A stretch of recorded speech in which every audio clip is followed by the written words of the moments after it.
Hi guys, welcome to our channel Telugu audio stories with Maitri. నా ఛానల్ని ఎవరైనా ఫస్ట్ టైం చూస్తున్నట్టయితే తప్పకుండా లైక్ చేయండి, షేర్ చేయండి అండ్ సబ్స్క్రైబ్ చేసుకోండి. నా ఇష్టసఖి పార్ట్ 8. ఇక లేట్ చేయకుండా స్టోరీలోకి వెళ్ళిపోదాం. నేను చూశాను, ఫోర్ హెడ్ పైన చిన్న ఇంజురీ ఉంది అండ్ బ్లడ్ కూడా క్లాట్ అయి కనిపించింది అంటుంది కశ్మీరా. వాట్, అది నిజమా అంటూ ముందుకు వచ్చింది కరిష్మా. ఎస్ ఎస్ అంది సిఐడి సీరియల్లో మెయిన్ క్యారెక్టర్ లాగా చేతులు అటు ఇటు ఊపుతూ కశ్మీరా. అందులో వింతేముంది, కళ్ళు తిరిగి పడిపోయింది కదా, అందుకే గాయమై ఉంటుంది అంటుంది షర్మిల డౌట్ఫుల్ గా కశ్మీరా వైపు చూస్తూ. ఎంత కళ్ళు తిరిగి పడిపోయినా అంత ఫోర్స్గా గాయం కాదు. చాలా మంది కళ్ళు తిరిగి పడిపోతారు. ఒకవేళ దెబ్బ తగిలినా అది బొప్పి కడుతుంది, అంతేకాని బ్లడ్ బయటికి వచ్చేంత ఇంజురీ అయితే అవ్వదు. I think so. అందుకే నేను ఒక పిక్ కూడా తీశాను ఆమెది. అక్కడ నాకు ఏదైనా క్లూ దొరకొచ్చు అని ముందు చూపుతో అంటుంది కశ్మీరా స్టైల్గా ఫోన్ ఊపుతూ. అది విన్న షీలా కరిష్మాలకు రెక్కలు వచ్చేశాయి. ఏది, ఆ పిక్ చూపించు అంటూ ముందుకు వచ్చారు ఇద్దరు, ఇషికాంజల్ని చూడాలని ఇంట్రెస్ట్తో. చూసి వెంటనే షాక్ అయిపోయి ఇద్దరు ముఖాలు చూసుకున్నారు. ఎందుకంటే అక్కడ ఇషికాంజలి ఫేస్ కాదు, ఓన్లీ ఆమె ఫోర్ హెడ్ మాత్రమే గాయం కనిపించేలా ఉంది పిక్. అదేంటి పిక్ తీసుకొచ్చానన్నావు అంటుంది కోపంగా కరిష్మా. తెచ్చాను కదక్క, ఇంజురీ పిక్ అంటూ నవ్వింది కశ్మీరా. దీనికి నీలాగే బ్రెయిన్ లేదు అంటుంది చెవి దగ్గర గుసగుసగా షీల కరిష్మాని. దాంతో కోపంగా చూస్తుంది కరిష్మా. చూసింది చాలు, వచ్చి దాదాపు 2 అవర్స్ పైనే అయ్యింది. పైన ఉన్న ఇషికాని మీట్ అవ్వాలి. నెక్స్ట్ తను ఎలా వచ్చింది ఇక్కడికి తెలుసుకోవాలి, దాని గురించి ఆలోచించు అంటూ వెళ్ళి సోఫాలో కూర్చుంది షీల. ఇక దాంతో బ్రెయిన్ హీట్ ఎక్కిపోయింది కరిష్మాకి. దాదాపు 2 అవర్స్ తర్వాత మెలకువ వచ్చింది ఇషికాకి. నెమ్మదిగా కళ్ళు తెరిచి చూసేసరికి దూరంగా కౌచీలో కూర్చొని తన వైపే కోపంగా చూస్తున్నాడు దేవాంశ్. మెల్లిగా పైకి లేచిన ఇషికాకి హ్యాండ్ నొప్పిగా అనిపించింది. దాంతో చూసుకుంటే తన చేతికి సెలైన్ ఉంది. పర్వాలేదు, బాగానే యాక్టింగ్ చేస్తున్నావు, మంచి ఆర్టిస్ట్వి నువ్వు అన్నాడు దేవాంశ్. అనుమానంతో కళ్ళు మూసుకుపోతే అలాగే కనిపిస్తారు అందరూ అంటుంది ఈషిక. నా ముందు నోరెత్తే ధైర్యం చెయ్యకు అన్నాడు కోపంగా పైకి లేచి దేవాంశ్. అనవసరంగా ఎదుటి వాళ్ళని అంటే కూడా పడేవాళ్ళు ఇక్కడ ఎవ్వరూ లేరు అంటుంది ఈషిక. పడాలి, నువ్వున్నదే నార్మల్ పర్సన్ ఇంట్లో కాదు, ద గ్రేట్ దేవాంశు మిత్తల్ ఇంట్లో. ఒక్కసారి ఈ ఇంట్లో అడుగు పెట్టాక, నా చేతుల్లో చిక్కాక నేను అన్నది పడాలి, పెట్టింది తినాలి. ఇంతకంటే నీకు వేరే ఆప్షన్ లేదిక్కడ. పెళ్లి చేసుకున్నాను కదా అని ఈ ఇంటికి మహారాణిలా ఫీల్ అవ్వకు. పని మనిషి కంటే హీనం అని ఇదివరకే చెప్పాను కదా అంటూ ఎవరికో కాల్ చేశాడు అతను. 2 నిమిషాల తర్వాత నర్సు వచ్చి సెలైన్ కంప్లీట్ అవ్వడంతో నీడిల్ రిమూవ్ చేసేసి అక్కడ చిన్న బ్యాండేజ్ వేసింది. ఈషిక మెల్లిగా లేచి వాష్రూమ్కి వెళ్ళింది. ఆమె నీరసంగా ఉండడంతో నర్సు తనకి తోడుగా ఉంది. తను ఫ్రెష్ అప్ అయి రాగానే నర్సు తన డ్యూటీ అయిపోయింది అన్నట్లుగా ఆమె వేసుకునే మెడిసిన్ చూపించి అతని దగ్గర పర్మిషన్ తీసుకొని వెళ్ళిపోయింది. తను వెళ్ళగానే మెయిడ్ వచ్చింది ఒక ట్రేలో ఫుడ్ తీసుకొని. అవి ఇషిక ముందు పెట్టి, మేడం ఇంకేమైనా కావాలా మీకు అని అడిగింది. థ్యాంక్స్, నాకేమీ వద్దు, మీరు ఈ ఫుడ్ తీసుకెళ్ళండి అంటుంది నీరసంగా ఇషిక. అప్పటి వరకు ఫోన్లో మాట్లాడుతున్న దేవాంశ్కి చాలా కోపం వచ్చింది ఆ మాటలు విని. వెంటనే కాల్ కట్ చేసి, నువ్వు వచ్చిన పని అయిపోయింది, ఇక వెళ్ళొచ్చు అన్నాడు మెయిడ్ని. ఓకే సార్ అంటూ తను వెళ్ళిపోయింది. ఎందుకు యాక్టింగ్ చేస్తున్నావు? నేను చాలా భయపడిపోయాను నువ్వు కళ్ళు తిరిగి పడిపోతే, కాబట్టి ప్లీజ్ ఫుడ్ తీసుకో అని నిన్ను బతిమాలుతాను అనుకుంటున్నావా? నీలాంటి అమ్మాయి చచ్చినా పర్వాలేదు నాకు, బట్ అంజలి ఎక్కడుందో నాకు తెలియాలి. అది తెలిసి తను దొరికే వరకు నిన్ను ప్రాణాలతో ఉంచుతాను. కాబట్టి నీకు చచ్చే ఛాన్స్ కూడా లేదు. నేను పర్మిషన్ ఇచ్చే వరకు చావు కూడా నీ దగ్గరికి రాదు. సో ఓవర్ యాక్షన్ చెయ్యకుండా కామ్గా ఫుడ్ తిను. నీలాంటి మిడిల్ క్లాస్ పీపుల్స్ కి ఇలాంటి ఫుడ్ ఎప్పుడూ దొరికి ఉండదు. సో నీ చింతంతా వదిలేసి హ్యాపీగా చిల్లవు అన్నాడు యాటిట్యూడ్ గా దేవాంశ్. ఛీ, ఇలాంటి వ్యక్తిని ఇప్పటి వరకు చూడలేదు. నా బలహీనతనే తన బలంగా చేసుకొని నన్ను బాధ పెడుతున్నాడు. పైగా తన మనీ పవర్ నా పైన ప్రయోగిస్తూ పైచాచిక ఆనందం పొందుతున్నాడు. ఇతను ఇలాంటి వాడు కాబట్టే అంజలి వెళ్ళిపోయి ఉంటుంది. ఇప్పటి వరకు నిజంగానే తను ఎక్కడుందో నాకు తెలీదు. ఇక పైన తెలిసిన ఇలాంటి వ్యక్తికి తన అడ్రస్ చెప్పకూడదు అని ఇషిక మనసులో అనుకుంటూ అతని వైపు సూటిగా చూస్తుంది. ఏంటి అలా చూస్తున్నావు? సెల్ఫ్ డబ్బా కొట్టుకోవా? ఛాన్స్ దొరికితే చాలు తెలుగు సీరియల్ హీరోయిన్ లాగా పేజీలు పేజీలు డైలాగులు చెప్తావే, ఇప్పుడు చెప్పవా? అవునులే, ఎలా చెప్తావు? ఫుడ్ సరిగ్గా లేక నీరసం వస్తుంది కదా, ఈ టైంలో డైలాగులు కూడా గుర్తుకు రావు నీకు.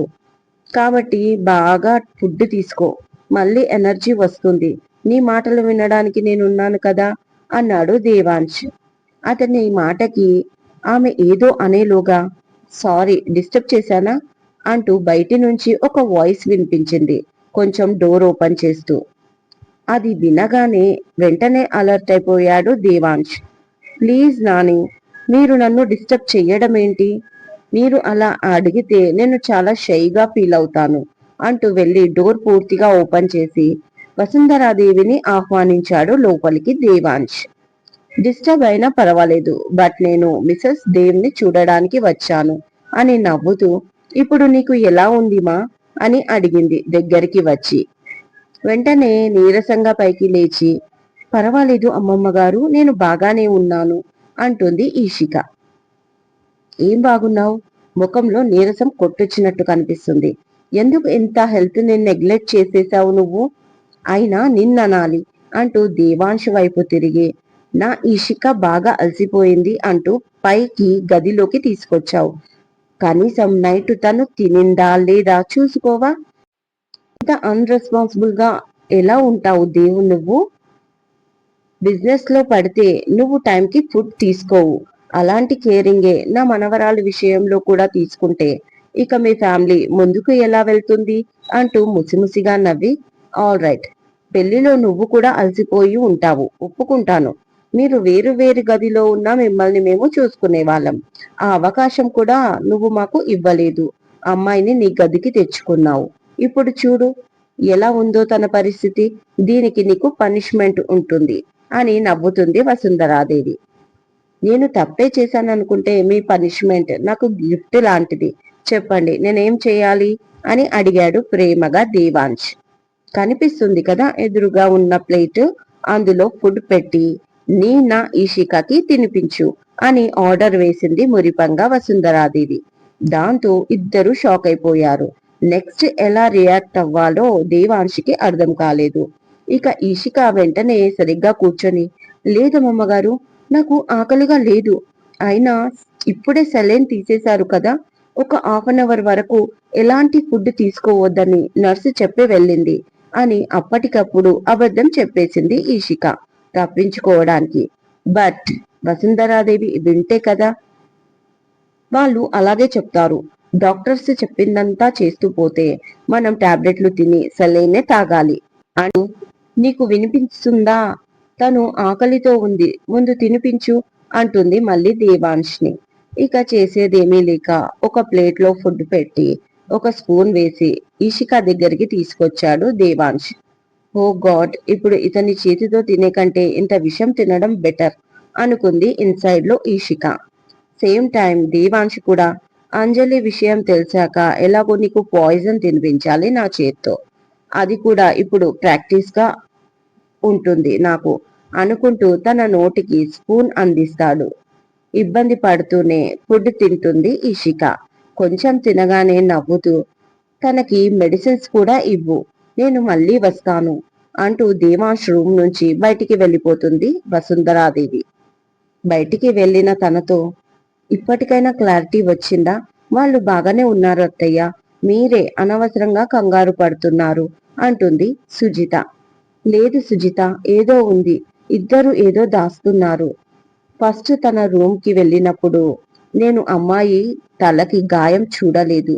బట్ తర్వాత నాకు కాజు చెప్తే డౌట్ వచ్చింది. నువ్వే చెప్పు. ఎంతో ఇష్టపడి ప్రేమించి పెళ్లి చేసుకున్నారు వాళ్ళు. ఈ టైంలో చాలా సంతోషంగా కూడా ఉండాలి. అలాంటిది ఆ అమ్మాయి హెల్త్ పాడైంది. ఇలా ఎవరికైనా జరుగుతుందా? సరే, సీజన్ అలా ఉంది అనుకుందాం. కానీ ఆ అమ్మాయికి ఫీవర్ లాంటిది లేదు. తనేదో మానసిక ఒత్తిడికి గురవుతుంది. ఆ అమ్మాయి, అది తన కళ్ళల్లో నాకు స్పష్టంగా తెలుస్తుంది. వాళ్ళు సంతోషంగా ఉన్నట్లు నా ముందు నటిస్తున్నారు సుజిత. అది ఎందుకో నాకు అర్థం కావడం లేదు. ఆ అమ్మాయిని ఇష్టపడే పెళ్లి చేసుకున్నాడా, లేక నా ఆరోగ్యం బాలేదని నా బలవంతం మీద కాంట్రాక్ట్ పెళ్లి చేసుకున్నాడా అనేది నాకు అనుమానం కలుగుతుంది. ఇప్పుడు అది తెలుసుకోవాలి మనం. కానీ ఒకటి సుజిత, ఏది ఏమైనా వాడు ఎలా పెళ్లి చేసుకున్నా ఆ అమ్మాయి మాత్రం వాడి పెళ్ళాం. ఇందులో మాత్రం ఎలాంటి చేంజ్ అనేది ఉండదు, ఉండనివ్వను కూడా అంటుంది సీరియస్ గా వసుంధరాదేవి. అయ్యో అత్తయ్య, అలాంటిది ఏమీ అయ్యుండదు. మీరు ఎక్కువ ఆలోచిస్తున్నారు. సరే, మీరు అనుకున్నదే కరెక్ట్ అనుకుందాం. మరి ఆ అమ్మాయిని కాంట్రాక్ట్ పెళ్లి చేసుకుంటే ఆ అమ్మాయి ఈ ఇంటి కోడలు ఎలా అవుతుంది? కొద్ది రోజుల్లో అగ్రిమెంట్ కంప్లీట్ అవ్వగానే డబ్బులు తీసుకొని వెళ్ళిపోతుంది కదా. మరి మీరే చెప్పండి, ఇలాంటి అమ్మాయి దేవుకి కరెక్టా అని అడిగింది సుజిత. నువ్వు చెప్పింది కరెక్టే సుజిత, కానీ నా కళ్ళు నన్ను మోసం చెయ్యవు. ఆ అమ్మాయి మంచిది, చాలా మంచిది, చాలా అమాయకురాలు. ఒకవేళ ఆ అమ్మాయి పెళ్లికి కాంట్రాక్టుకు ఒప్పుకున్నా దాని వెనకాల ఏదైనా తన అసహాయ పరిస్థితి ఉండవచ్చు కదా. దాని గురించి మనం తెలుసుకుంటే ఆ అమ్మాయికి హెల్ప్ చేయొచ్చు. ఆ తర్వాత ఈ ఇంటి కోడలిగా ఎప్పటికీ తను ఇక్కడే ఉండిపోతుంది. నాకెందుకో ఆ అమ్మాయిలో మాటకారితనం ఉందేమో అనిపిస్తుంది, కానీ మోసకారితనం మాత్రం కనబడట్లేదు అంటుంది వసుంధరాదేవి. ఆమె మాట విని సైలెంట్ గా ఉండిపోతుంది సుజిత. నేను మళ్ళీ వస్తాను అంటూ దేవాంశ్ రూమ్ నుంచి బయటికి వెళ్ళిపోతుంది వసుంధరాదేవి. ఆమె అలా వెళ్ళిందో లేదో దేవాంశ్ చేతిలోని ప్లేట్ తీసి కింద విసిరేస్తాడు. అది ముందే ఎక్స్పెక్ట్ చేసిన ఈషికాకి వింతగా ఏమీ అనిపించలేదు. వెంటనే విసుగ్గా పైకి లేచిన ఈషిక, మర్యాదగా నా తమ్ముడిని నాకు ఇచ్చేయండి, అలాగే నన్ను వదిలేయండి, లేకపోతే నేను ఊరుకోను అంటుంది. ఏంటి బెదిరిస్తున్నావా అంటూ అతను ఆమె మీదికి రాగానే ఆమె ఒక అడుగు వెనక్కి వేసి బెడ్ తగిలి అలాగే కింద పడిపోతుంది వెనక్కి. వెంటనే ఆమె జుట్టు పట్టుకొని పైకి లేపుతాడు. ఆ అని అరుస్తూ, ఏం చేస్తున్నారు మీరు అని అడుగుతుంది ఈషిక, అతని చేతిలోని తన జుట్టును విడిపించుకోవడానికి ట్రై చేస్తూనే.